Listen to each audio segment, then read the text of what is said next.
All right, the future of web animation.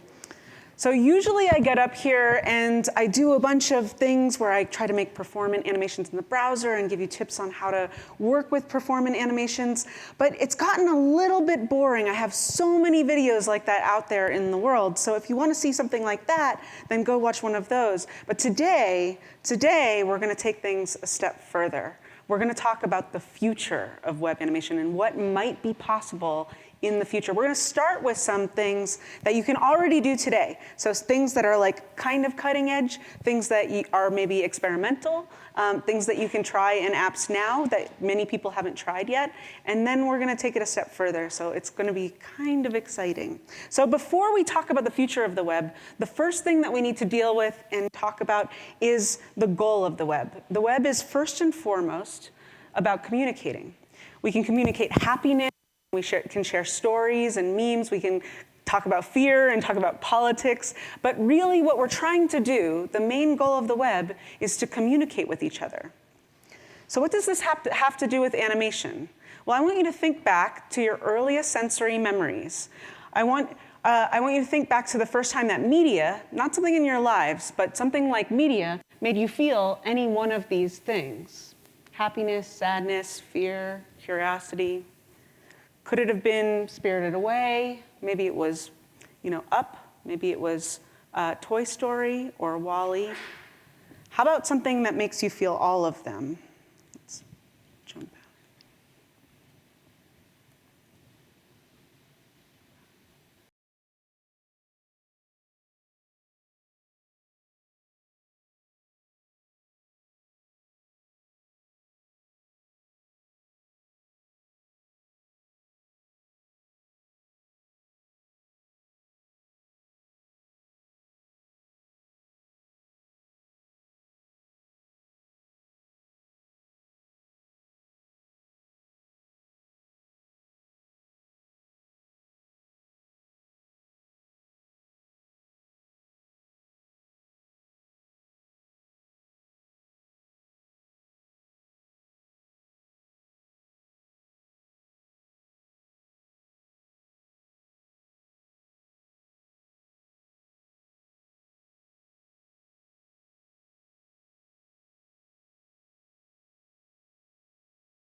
So the reason we talk about these things and the reason why it's so exciting to us and the reason why, let me get my mouse again. The reason why,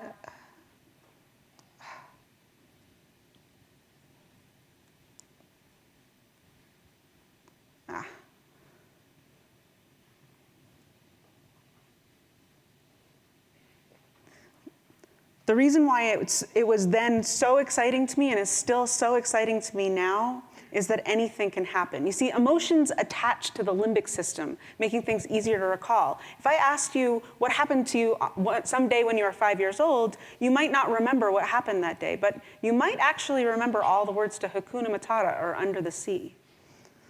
These cartoons may have seemed like just basic line drawings and entertainment, but they gave color and shape to our imaginations and brought life to our internal worlds. Part of the reason we could do this, what was then exciting and is still so exciting to me, is that anything can happen.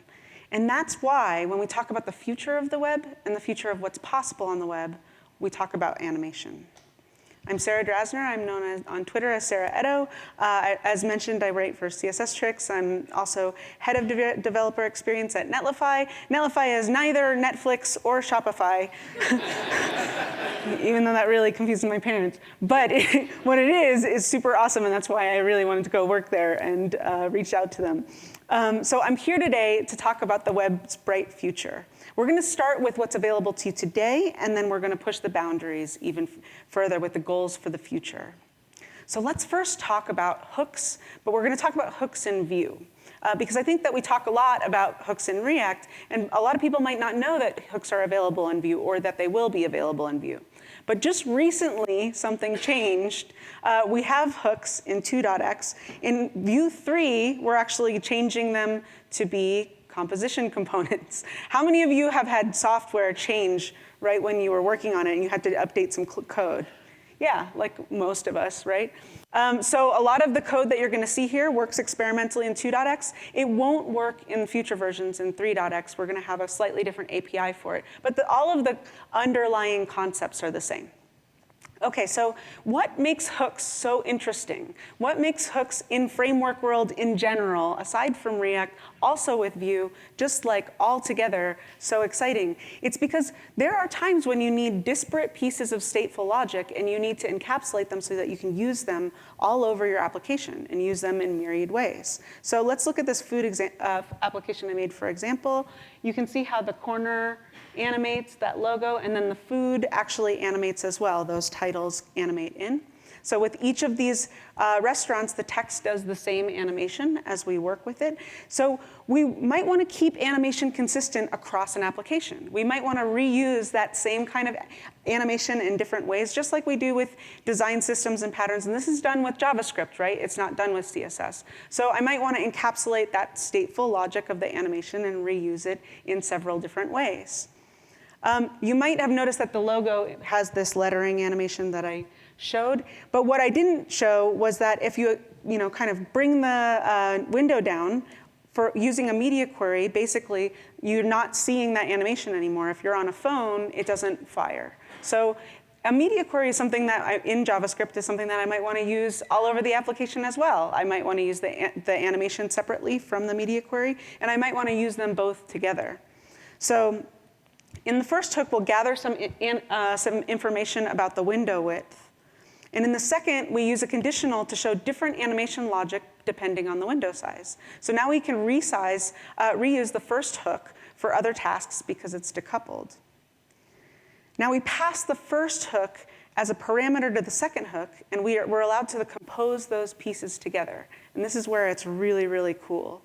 Because hooks achieve what mixins do, but they avoid two main problems with mixins, because mixins in Vue can also achieve the same things.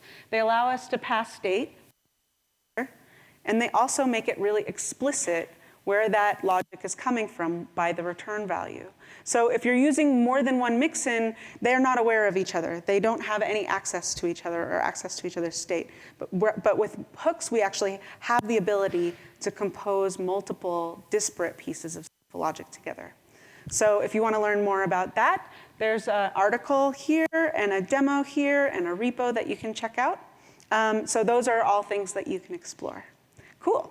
Let's move on to the next thing.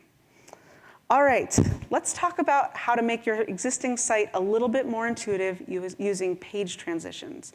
The web has become under critique in recent years because it doesn't, for iOS and Android apps, we get these nice, slick, smooth animations from one state to another, and the web doesn't typically do that, right? For every new page, we actually have to remap all of those values. So this is a heat map of an eye on a page. As you go from page to page, you're having to actually remap all of those pieces of the space, and actually it incurs a lot of cognitive load because you have to create those mental maps every single time.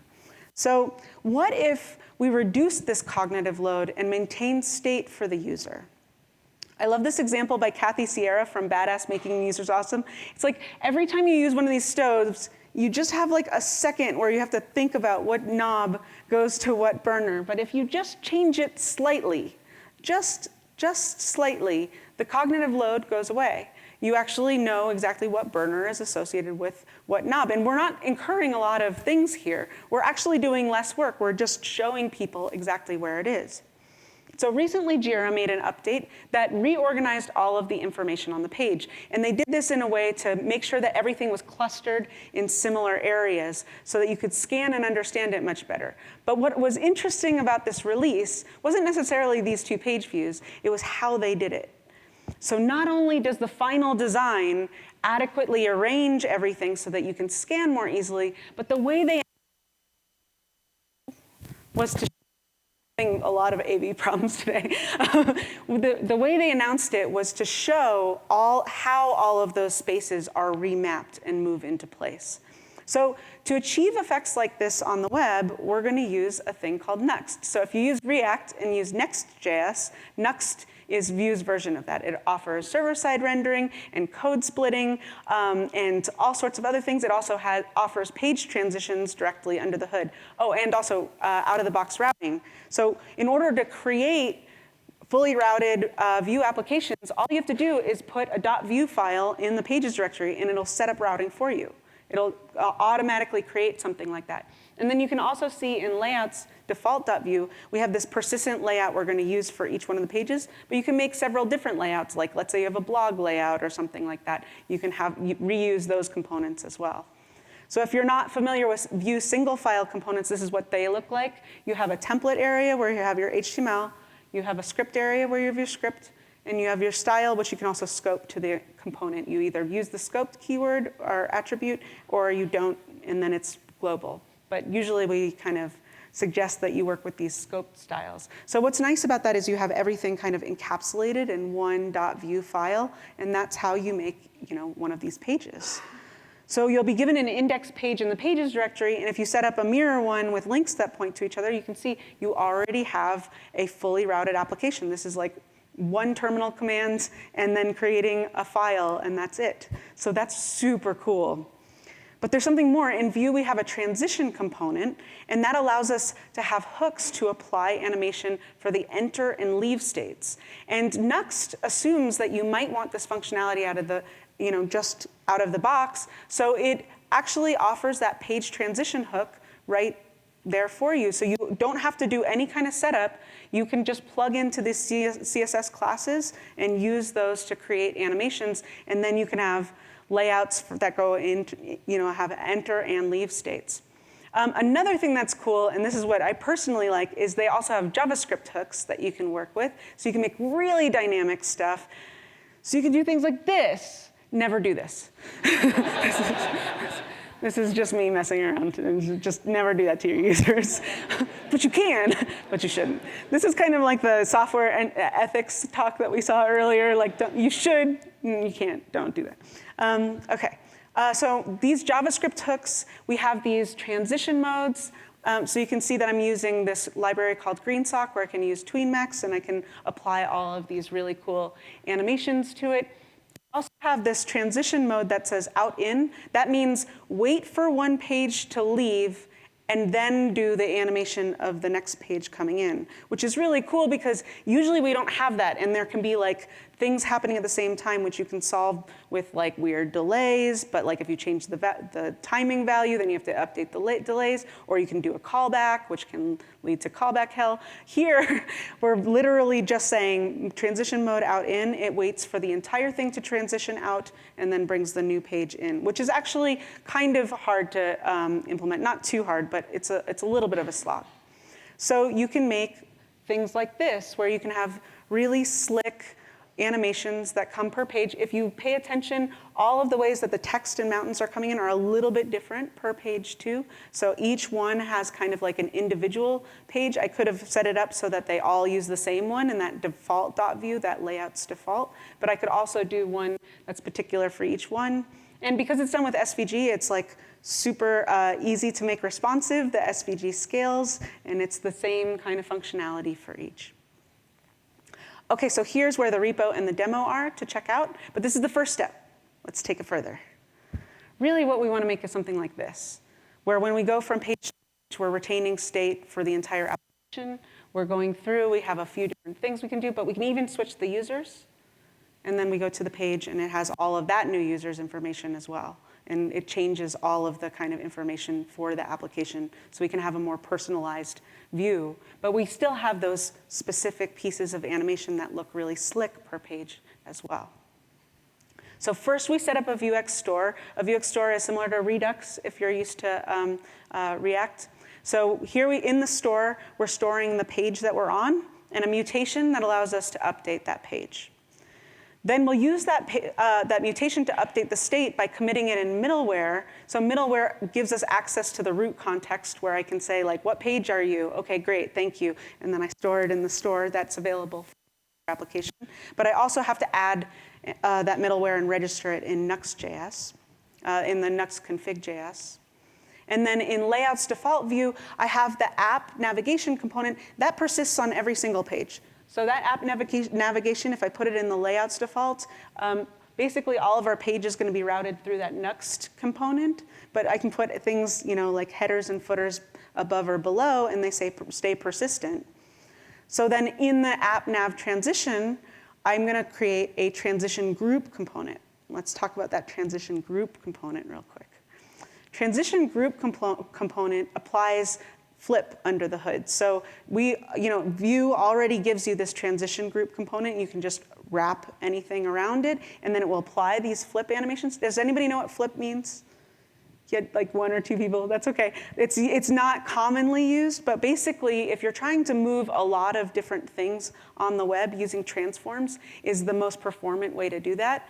But the way that's most performant to use these transforms is to get the coordinates from the first element's position, find its last position, and invert that, so finding the distance between those, and then so it's first, last, invert, play. Now, that's OK to implement for one element, but it becomes kind of hard to do for like lots and lots of elements. So rather than making you, and that's actually when the performance is really, really good, right? That's when you really want to have something like that. So that transition group component applies all of this logic under the hood. So it's really cool.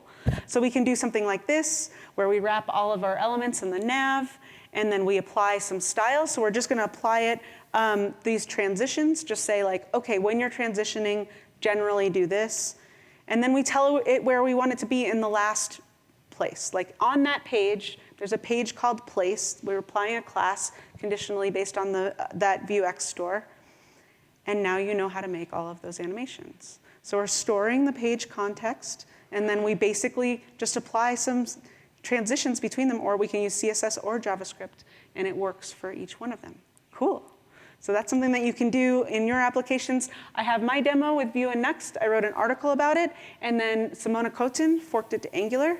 And Sean Wang Swix, who's on my team now at Netlify, forked it to React. So you can actually use this on any one of those frameworks. It doesn't have to be Vue and Nuxt. That's like basically the concepts that you're going to be using for each one of those frameworks. OK.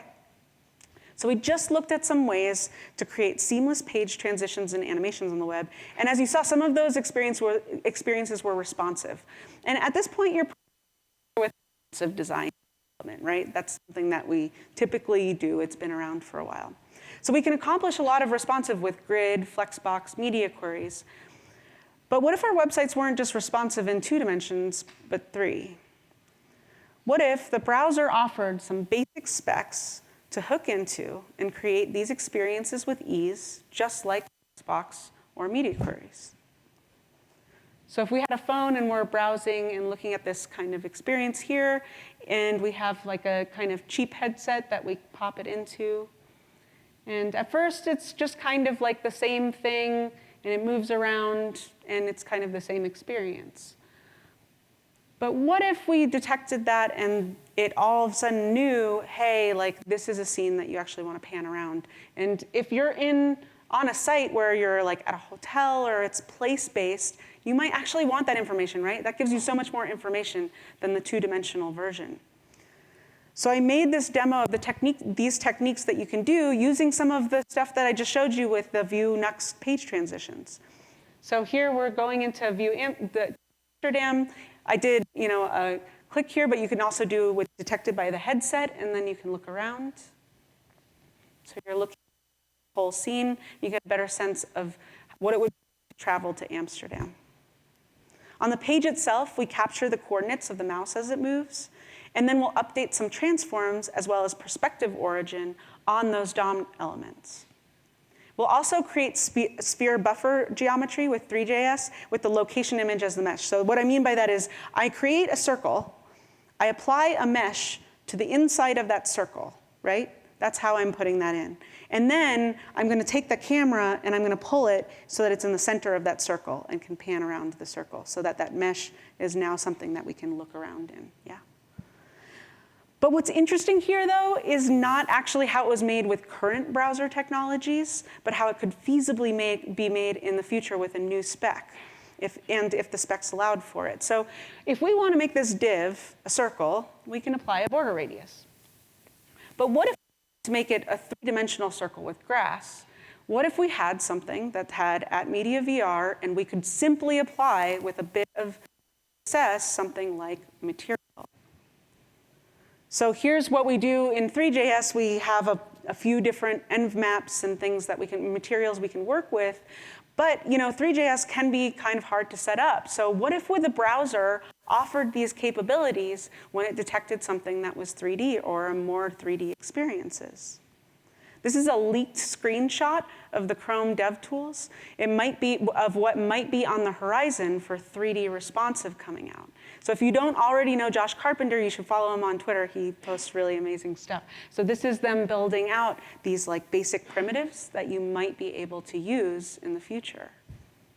So here's a detailed view of a chair and what that might look like. If you're in a two-dimensional experience, same thing. It's just like a flat experience, and it's totally fine. But if you have the ability to pan around, then you get offered some things by the browser to make that experience a bit more rich. Cool, huh? So in fact, he was on the A-Frame team. They invented some of these primitives for 3D experiences. So here's a demo showing some of the small primitives that you can use for a more complex scene, and also the visual inspector that comes with that they might be use in Chrome. And it doesn't end there. If we were using building blocks to explore augmented reality as well, what if the browser let us extend what the user was seeing and give us information that was encapsulated within it using native specs? Right now we can accomplish something like this with ARKit, but what if these experiences were available to us with native JavaScript and CSS? Think about how it could advance our teaching capabilities. If you have to learn chemistry from a textbook or something like this as a kid, what are you likely to remember? I mean, think about the periodic table of elements and how you learned all of these things. You can actually get a sense of how things combine and how they work together, and maybe even how they kind of work together to make something new. I mean, we talked about emotions attaching to the limbic system. This makes it much easier for me to connect those dots and recall. So the abilities and capabilities for teaching are really extraordinary. And you could apply this to learning other tactile things as well, like piano. I guess it's not wanting to play because the computers hate me today. There we go. So if we're playing piano, really these notes are an abstraction for your fingers, right? That's a mental model that you have to connect those two things. So we're actually just reducing the cognitive load of those notes and making them connected more intrinsically with the piano that you're actually seeing. Okay, we are going to jump out of this and try this again. Let me try to not lose my cursor this time. Can I do that? No? I definitely can't. Okay. It's this way. Yeah? Yes. Okay.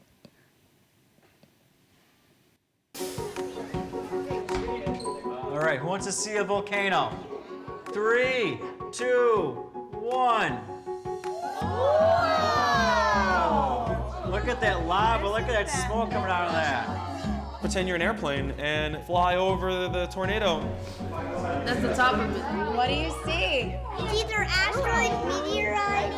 We're learning about DNA and genes, things that we can't see. And so the most exciting thing for me with the AR technology was that I could see kids get an aha moment that I couldn't get by just telling them about it. The minute I saw it pop up on the screen, it made me want to get up and walk to it. We actually get to turn around and look at things from all angles. So it it gave us a nice perspective. See if you can figure out what that might be based on what you know about the respiratory system. I got to see where the alveoli branched off, and I could look inside them and see how everything worked, which I never saw before, and it was really, really cool.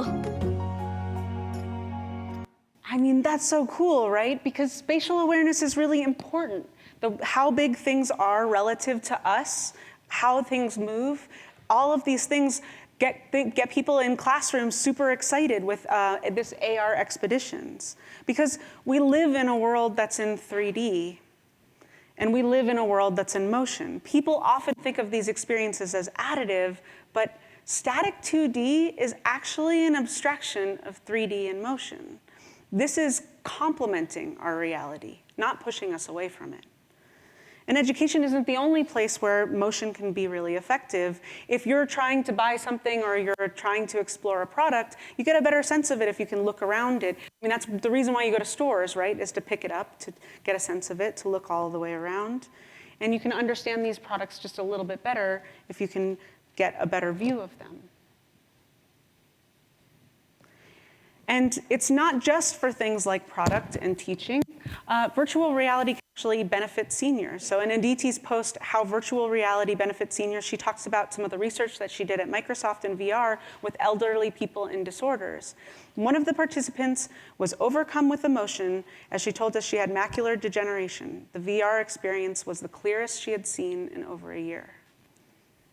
There are even games like this Sea Hero Quest. This is super cool. So they create this game, and it's about spatial awareness in these kind of VR, AR experiences, and they allow many, many people to play with it. Well, it turns out that when you are dealing with dementia and Alzheimer's in elderly people, one of the first things to go is the spatial awareness. So if everyone plays this game, basically what they get is the ability to detect early onset, or they get the ability to detect these kind of symptoms in people that they couldn't normally detect with just basic tests. So they start to see, oh, okay, we know that this is coming, and they're able to treat them more effectively and earlier. They're also, because it's a game, instead of inviting 3 or 4 or 7 people to do a control testing, they can deploy it and have many thousands of people try it out, and the data becomes much more accurate. So that can be really cool as well.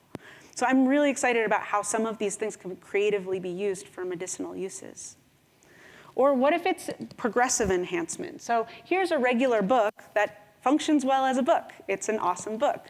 But if you have an iPad, you get a different kind of experience. You can actually see the creatures kind of jump out and move, and they're three-dimensional. You can move around with the iPad and see a different point of view and see them animated. But the book still exists, right? This is kind of like the browser thing where the two-dimensional experience is still there. The book is still there. But if you have the ability for something a little bit more, then you can have them. So remember this from before? This isn't just a metaphor for how we perceive cartoons. It's also how we create them. In old cell animation, we broke these pieces down into smaller bits, and they became reusable and had depth. In the movies of the past that we spoke before uses techniques just like the ones we just covered, where we basically have all of these different layers. And this movie that's not going to play any sound for you is actually showing how in old animations they made this basically become true, because they would have these flat pictures, and the flat pictures didn't give that sense of depth, right? It was too flat. It made people kind of lose faith in that experience. So what they did was they made many, many layers, and then they built a camera so that they could explore those layers and that depth and have the camera at a certain level. The cool thing that you're missing, you should watch this video later with the sound, because they've got these trumpets playing. It's like bum, bum, bum. It's really dramatic. I should do that too, be up here with buffer arrays, boom, boom.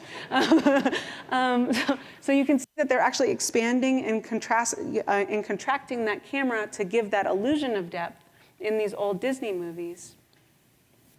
And then what they did was create this camera, and they made it sideways so that you could explore it down. In just a second, they'll actually show you the video where you can see backwards and forwards how that scene looked. So that's what the camera that they use. But you can see how, if you're working on the web, you would treat those as different z-indexed layers. on top of each other. And this is in 1957, right? We still haven't done things like this on the web. I love the drama of it.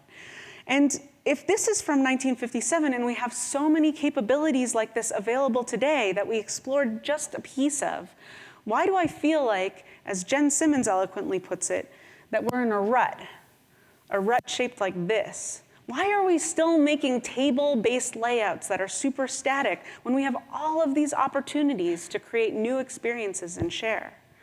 Jen's not the only one who noticed this. This tweet resonated with a lot of people. We make the same sites again and again, and none of them are very memorable. Remember when we were talking about how emotions attach to the limbic system and they make them easier to recall? How are people going to remember your project, your site, the thing that you're spending so much time building, if it all is the same and no one's feeling anything when they go there? It's time for us to take up some space. Hopefully, some of the things that I showed to you today become beautiful primitives in the web of tomorrow. But I also built them with the existing technologies from today. So it's time to expand our minds and our projects beyond the rectangles of the past. As noted before, anything is possible. So my question for you is, what are you going to build? How can you in your everyday development life push the boundaries of what's possible? How can we all think bigger? How can we make something that doesn't exist, make our dreams out of code and share them? Because after all, that's what the web is for, to create these dreams and share them with each other. Thank you.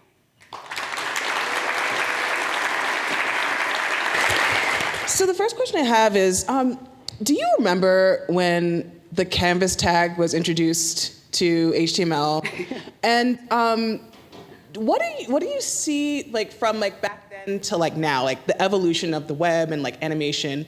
And also, did you think about the future of web animation around that time, or even 3 to 5 years ago? And did any of those predictions come true? Yeah, that's a great question. I actually have been a developer for a very long time. And I think that actually people were a little bit more creative and inventive a little while ago. I did notice that when people were first making, MySpace sites and dumb stuff like that, and also just exploring all of the ways that we could first even just work with tables, people got really out there with layouts and just tried to push the boundaries of what was possible.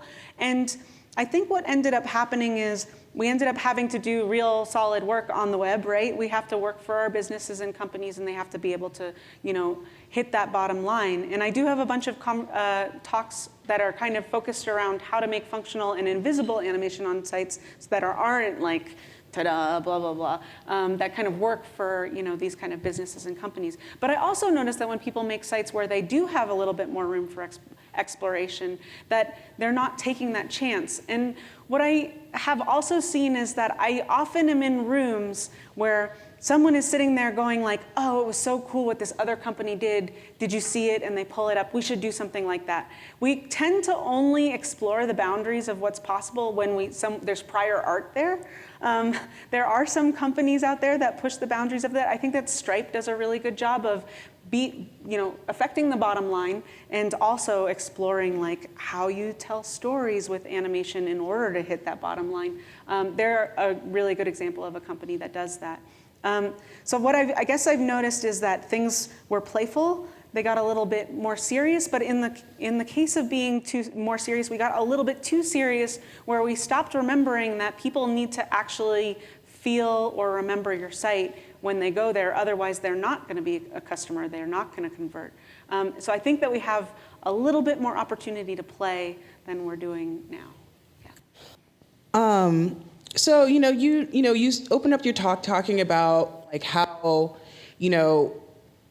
how animation is supposed to evoke a feeling, and that kind of touches a little bit on how we just interact in day to day, and eventually essentially psychology, and designers think about this too, what colors do we want to evoke, even down to fast food restaurants. bright colors, you know, is supposed to like attract you to there and things like that. How do you see like the future between animation and designers and, you know, front end devs like working together to like have this like unify this like these ideas? Yeah, we definitely need better tools because I think for myself, like I spend a lot of time working on these kind of projects and animating and failing and things, and a lot of people don't have the time for that, frankly. And I think that there's also like a disconnect where designers have an idea for something, they might make a movie, and then like how does that movie turn into a reality for a developer? Like the designer doesn't necessarily know, you know, where things stop, where things start, and where things stop. So